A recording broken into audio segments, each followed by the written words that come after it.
Subscribe करें fully for world YouTube channel को और साथ दिए गए बेल आइकन पर प्रेस करें ताकि हमारी न्यू तमाम आने वाली वीडियो आपको मिल सके। अस्सलाम वालेकुम दोस्तों, आप देख रहे हैं fully for world YouTube channel. मेरा नाम है आज़म और आज की इस वीडियो में हम क्लियर करेंगे कि हम कैसे पहचान सकते हैं इन कैपेसिटर में से कैपेसिटर की इस रीडिंग को देखकर जो ऊपर डिटेल्स लिखी हुई है, यहाँ पर इसकी वैल्यू लिखी हुई है, इन सभी चीज़ों को देखकर कैसे हमने किस चीज़ को नोट करना है और हमें पता चलेगा कि ये कैपेसिटर हमारा रनिंग कैपेसिटर है, ये कैपेसिटर हमारा स्टार्टिंग कैपेसिटर है। यानी कि हम क्लियर करने वाले हैं रनिंग और स्टार्टिंग कैपेसिटर की पहचान हम कैसे कर सकते हैं, इसको देख कर ही। वीडियो को एंड तक जरूर देख लीजिएगा। यहाँ पर वीडियो स्टार्ट करने से पहले आपसे एक छोटी सी रिक्वेस्ट है कि एक लिंक आपको डिस्क्रिप्शन में मिल जाएगा, यूट्यूब चैनल जिस पर आपको जो है RAC HVAC से रिलेटेड अच्छी वीडियोस मिलेगी। रिजवान भाई वहाँ पर वीडियोस बना रहे हैं और वहाँ पर एक सीरीज़ स्टार्ट हुई है जिसमें जो है न्यू टेक्नीशियन जो है वो काफ़ी हेल्प ले सकते हैं। A to Z refrigerator air conditioner के जो है कोर्सेज कराए जा रहे हैं, तो लिंक आपको डिस्क्रिप्शन में मिल जाएगा, वहाँ पर ज़रूर आप जाएँ और उस चैनल को भी सब्सक्राइब करें, सपोर्ट करें और वहाँ पर जो न्यू टेक्नीशियंस हैं सारी उनकी वीडियोज़ को वॉच करें, उनको काफ़ी जो है वहाँ से हेल्प मिलेगी। चलिए यहाँ पर स्टार्ट करते हैं अपने टॉपिक को। यहाँ पर जो है हमारे पास काफ़ी तरह के काफ़ी कलर्स के कैपेसिटर मौजूद है। हमने इसके ऊपर जो है कुछ एक दो चीज़ें नोट करनी है, हमें उससे पता चल जाएगा हमारा कैपेसिटर जो है यहाँ पर रनिंग है कि स्टार्टिंग है।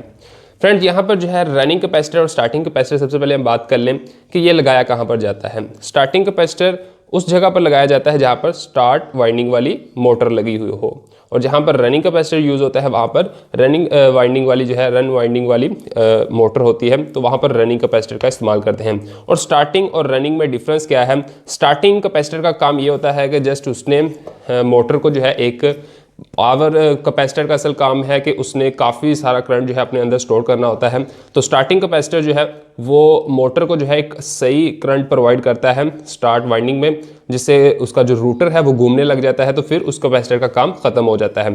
फिर मान लीजिए घंटे 2 घंटे बाद अगर फिर हम AC को या कोई ऐसी मशीन को ऑन करने वाले हैं जिसमें मोटर कैपेसिटर लगा हुआ है, तो स्टार्टिंग कैपेसिटर उसको फिर से जो है अपने अंदर हाई उसने जो है पावर स्टोर कर रखी होगी, तो वो उसको प्रोवाइड करेगा और उसका रूटर जो है वो घूमने लगेगा और उसके बाद ये डिस्कनेक्ट हो जाता है। इसी तरह रनिंग कैपेसिटर जो है वो अपने अंदर करंट को स्टोर रखता है और उसको आहिस्ता आहिस्ता फ्लो करता रहता है, उसकी रन वाइंडिंग को, मतलब वो मुसलसल साथ कनेक्ट रहता है, तो वो उसको प्रोवाइड करता रहता है, उसकी स्टोरेज आहिस्ता आहिस्ता उसको मिलती रहती है। अब बात कर लेते हैं कि हम कैसे पहचानें कि ये रनिंग कैपेसिटर है ये या स्टार्टिंग कैपेसिटर है। चलिए यहाँ पर मेरे पास ये कैपेसिटर है, इसकी वैल्यू देख लेते हैं। ये मेरे ख्याल से शायद वॉशिंग मशीन से निकला है, तो यहाँ पर जो है इसकी वैल्यू अगर आप देखें तो 10 UF है, 10 माइक्रोफैरड है, ठीक है। और इसके अलावा अगर कोई और देखें तो यहाँ पर 6 माइक्रोफैरड, ओके। और इस तरह ये कैपेसिटर है, इसकी 3 माइक्रोफैरड है, ठीक है। इनकी 10, 6 और यहाँ पर 3। अब यहाँ पर जो है मैं कोई और कैपेसिटर पकड़ लेता हूँ, तो इस पर जो है बिटा हुआ है 50 माइक्रोफैरड लिखा हुआ है, 50 UF। इसी तरह अगर ये कैपेसिटर मैं देखता हूँ तो यहाँ पर भी हमें देखने को मिलेगा, ओके, यहाँ पर भी आप जो है देख सकते हैं 30 UF, 30 माइक्रोफैरड का ये कैपेसिटर है। अब हम इनमें डिफरेंस देखते हैं कि हमें रनिंग और स्टार्टिंग में डिफरेंस कैसे पता चलेगा। अब यहाँ पर जितने सारे कैपेसिटर मौजूद हैं इनमें से मैं कोई भी 2 कैपेसिटर पकड़ लेता हूँ जिसमें एक रनिंग है और एक स्टार्टिंग है। एक मैं ये पकड़ लेता हूँ और एक ये पकड़ लेता हूँ। कलर सेम है, इससे आप कभी भी आइडिया ना लगाएं कि कंपनी सेम है, कलर सेम है तो क्या हमारे कैपेसिटर जो है सेम होंगे, ऐसा कुछ भी नहीं होता। ये 2 मैंने पकड़ ली, इसमें से एक रनिंग है और एक स्टार्टिंग है। सबसे पहले बात कर लेते हैं हम रनिंग कैपेसिटर की। ये कैपेसिटर रनिंग है, कैसे पता चला ये हम देखेंगे, ओके। इनमें भी सेम कैपेसिटर है लेकिन हम 2 पकड़ के उन्हीं पर बात को क्लियर करेंगे। यहाँ पर जो है आप देखेंगे 30 माइक्रोफैरड लिखा हुआ है, ठीक है। वैल्यू आपको दोनों में सेम भी मिल सकती है, तो वैल्यू ही क्लियर नहीं है। यहाँ पर जो है मैं आपको सबसे पहले क्लियर करूँ, जो रनिंग कैपेसिटर है उसकी जो माइक्रोफैरड जो UF कैपेसिटी है वो नॉर्मल कम ही होती है निस्बत स्टार्टिंग कैपेसिटर के। इसकी अब 30 माइक्रोफैरड है, ठीक है, 30 माइक्रोफैरड। और यहाँ पर इसके कहीं ना कहीं आपको वोल्टेज भी मिल जाएंगी, जैसे कि यहाँ पर लिखा हुआ है 450 वोल्ट AC, ठीक है। अब 450 3 फेस माना जाता है, जिसमें भी 450 जो है वोल्टेज आपको देखने को मिले, ठीक है। वैल्यू जितनी भी हो 450 यानी कि 3 फेस के आपको जो है इसमें अगर देखने को मिले वोल्टेज, तो ये कैपेसिटर हमारा रनिंग कैपेसिटर होगा। क्लियर। अब यहाँ पर जो है इसकी निस्बत हम इस कैपेसिटर को देखें तो ये है 0.5 HP। ये लगभग तकरीबन इसके ऊपर वैल्यू मेंशन सही से नहीं है, वैल्यू इसके अलावा कहीं पर नहीं लिखी हुई, तो इसकी वैल्यू तकरीबन 80-110 MFD है। अब कैपेसिटर छोटा है, इसकी 30 माइक्रोफैरड है और इसकी 80 से लेकर 110-120 तक जो है माइक्रोफैरड कैपेसिटी है। एक ये भी पहचान है कि आपका जो स्टार्टिंग कैपेसिटर होगा वो अगर आपका सेम भी है, मतलब ये अगर इसके बराबर भी होता तो इसकी वैल्यू फिर भी ज़्यादा ही होनी थी, हालांकि यहाँ पर ये छोटा है फिर भी ज़्यादा है।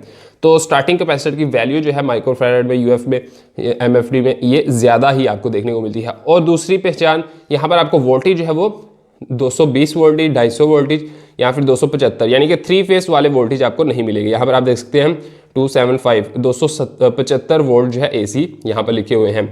जो स्टार्टिंग कैपेसिटर है उसकी वैल्यू भी ज़्यादा होगी और वोल्टेज है वो हमारे नॉर्मल सिंगल फेस वाले ही होंगे। और जो रनिंग कैपेसिटर है उसका हमेशा आपको 3 फेस वाले वोल्टेज देखने को मिलेंगे, जैसे कि हमने यहाँ पर देखा 3 फेस वाले वोल्टेज यहाँ पर देखने को मिल रहे हैं 450, और इसकी जो है नॉर्मल 60, 70, 80 तक ही इसके UF जो है माइक्रोफैरड जाते हैं, इससे ऊपर ये कम ही होते हैं। अब इसी तरह अगर कोई और मैं पकड़ता हूँ तो यहाँ पर जो है इसकी 50 माइक्रोफैरड लिखी हुई है, ओके। और यहाँ पर अगर इसके वोल्टेज देखे जाएँ तो वोल्टेज हमें यहाँ पर कहीं ना कहीं मेंशन किए गए होंगे, ओके। 370 वोल्ट, ये भी 3 फेस AC के माने जाते हैं। 220, 200, 250 या 270 तक हो तो वो हमारे सिंगल फेज के माने जाएंगे। तो ये भी हमारा जो है क्या कैपेसिटर हुआ, रनिंग कैपेसिटर हुआ। स्टार्टिंग कैपेसिटर का मैंने आपको बता दिया। अब यहाँ पर एक इमेज आप देख सकते हैं मेरे पास, क्योंकि स्टार्टिंग जो कैपेसिटर है, जो स्टार्टिंग कैपेसिटर हमारे पास मौजूद है, ये मेरे पास एक ही है। तो मैं क्लियर करने के लिए यहाँ पर आप 2 इमेज देख सकते हैं। दोनों कैपेसिटर जो है स्टार्टिंग कैपेसिटर हैं, जिनमें जो है आप इनकी वैल्यू देखेंगे तो आपको एक कैपेसिटर की देखने को मिलेगी 270 से लेकर 324 MFD, 270 से 324 माइक्रोफैरड इसकी वैल्यू है। तो आप देख सकते हैं स्टार्टिंग की कितनी हाई वैल्यू है। और इसके मैंने जैसे कि आपको बताया स्टार्टिंग कैपेसिटर के वोल्टेज जो है वो आपको नॉर्मल ही मिलेंगे। तो यहाँ पर आप ये भी देख सकते हैं इसके 220 से 250 वोल्टेज ही देखने को मिल रहे हैं। अब दूसरे कैपेसिटर को देखेंगे तो वहाँ पर आपको 800 MFD, ठीक है, 800 MFD माइक्रोफैरड का कैपेसिटर आपको देखने को मिल रहा है। उसकी वैल्यू कितनी हाई है और साथ में जो है उसके वोल्टेज आपको नॉर्मल 250 ही मिल रहे हैं।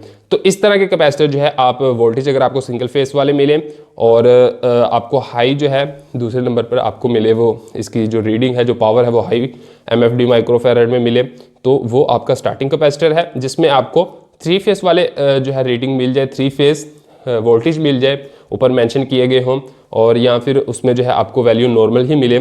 तो वैल्यू मतलब आप देख सकते हैं स्टार्टिंग का तो आपको इजीली पता चल जाएगा, उसके वोल्टेज कम हो, वोल्टेज जो है वो कम हो गए 220, 250, और उसके वैल्यू जो है ज़्यादा होगी। और उसका दूसरा जो है हमारा रनिंग कैपेसिटर उसका ऑपोजिट होगा। तो ये थी आज की वीडियो। उम्मीद करता हूँ आपको क्लियर हो गया होगा कि कैसे हम फाइंड कर सकते हैं इन सभी कैपेसिटर्स को। कैपेसिटर में से रनिंग कैपेसिटर कौन सा है और स्टार्टिंग कैपेसिटर कौन सा है, इसको हम कैसे फाइंड कर सकते हैं देख कर ही। तो UF वगैरह लिखा हो तो उनसे ही नहीं सिर्फ क्लियर होता, ये मुकम्मल इस चीज़ को नोट करना पड़ता है, वोल्टेज और माइक्रोफैरड को। तो अगर आपको वीडियो पसंद आई तो वीडियो को लाइक जरूर कीजिएगा। चैनल पर न्यू है तो हमारे फुली फॉरवर्ड यूट्यूब चैनल को भी सब्सक्राइब कर लीजिएगा। और जैसा कि वीडियो के शुरू में आपसे रिक्वेस्ट की कि एक चैनल का लिंक आपको डिस्क्रिप्शन में मिल जाएगा, जहाँ पर जो है आप ऑनलाइन क्लास शुरू कर सकते हैं, जिसमें जो है ऑलरेडी क्लास चल रही है, और आप जो है वहाँ पर वीडियोज़ को वॉच करके जो न्यू टेक्नीशियंस है वो काफ़ी कुछ जो है वहाँ से जानकारी हासिल कर सकते हैं। तो अगर आपको हमारी वीडियो पसंद आई तो इसको लाइक और शेयर और कमेंट ज़रूर कीजिएगा। मैं मिलता हूँ आपसे नेक्स्ट वीडियो में। Thank you so much. अल्लाह हाफिज़।